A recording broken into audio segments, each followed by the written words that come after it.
The Greenwood community was a community of necessity. When you think about the Greenwood community, really it's defined by the human spirit.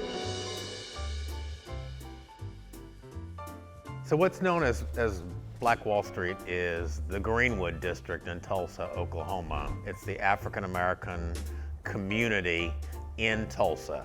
It abuts downtown Tulsa, separated by the Frisco Tracks. It's a roughly 35 square block area. The first person to establish a business in the Greenwood community was a fellow named O.W. Gurley, who was a relatively wealthy black businessman from Arkansas. He wound up in Tulsa, bought a parcel of land, built a grocery store and a rooming house, and businesses just proliferated after that.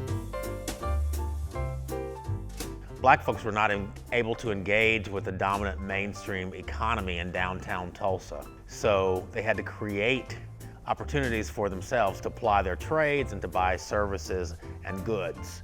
The dollars circulated within the confines of the community, and it really helped build up the financial foundation of the community.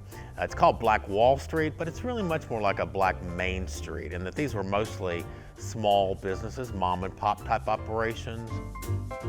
It was a community in which black people could be their true selves, could operate successfully on the economic plane, but also socially and politically as well in the context of the community. The moniker, the Negro Wall Street of America, comes from Booker T. Washington, who visited the area several times. W.E.B. Du Bois, the famous intellectual, visited here. Walter White, the famous executive with the NAACP, visited here as well. So the community was renowned for its concentration of black economic prowess and entrepreneurship. Simultaneously, Tulsa was renowned because it was growing rapidly, becoming the self-described oil capital of the world, to engines creating a lot of buzz around the nation generally. One of the things that happened after the massacre was a commitment on the part of black Tulsans to rebuild the community. They faced a lot of barriers to the rebuilding, but in spite of all that, they rebounded and they rebuilt. That really is the essence of the human spirit. It's about resilience and perseverance, and I think there's music that comes out of oppression that is memorable, historical, unforgettable. I think about the Gap Band, prominent mostly in the 80s. GAP stands for Greenwood, Archer, and Pine, 3 streets in the Greenwood district. So that's remarkable.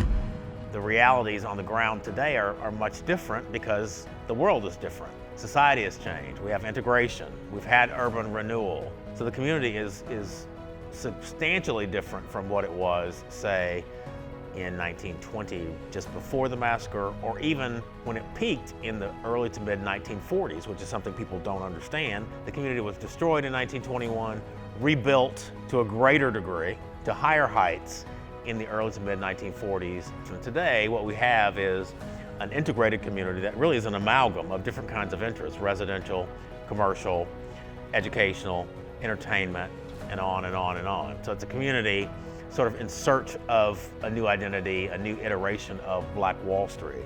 So I think there is something about this community, and I think there is something that we can leverage. All of us who are in the community today can leverage to be better people. That's absolutely the case. It's really about choice, about how we choose to approach the history.